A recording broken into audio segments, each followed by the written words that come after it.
High, আমি nail artist Adrija. আচ্ছা, তোমরা অনেকেই বুঝতে পারছো না হ্যান্ডমেড আর্ট কোনটাকে বলে। না, আমরা তো সব জিনিসই হাত দিয়েই করছি, তাহলে আলাদা করে হ্যান্ডমেড আর্ট কোনটাকে বলে? আমার স্টুডেন্টরা জিজ্ঞাসা করছে, বা তোমরাও অনেকে এসএমএস করে জিজ্ঞাসা করছো। তার উত্তরটাই তাহলে আজকে দেওয়া যাক। আর তলার কালারকে কি করে, মানে বেস কালারকে কি করে লক করে, সেটার উত্তরটা আজকে দেওয়া যাক। তাহলে চলো পুরো ভিডিওটা দেখি আমরা।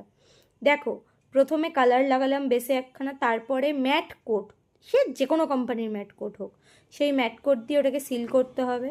সিল করার পরে তারপর আমরা যে কোনো আর্ট, আমি এখানে পাতা ডিজাইন করেছি, তোমাদের যদি মনে হয় যে অন্য কোনো ডিজাইন করবে সেটা করতে পারো। আচ্ছা, পাতার ডিজাইনটা একদিকে আমি হোয়াইট কালার দিয়ে করেছি, একদিকে ক্যাট আই দিয়ে করেছি, ক্যাট আই কালার দিয়ে।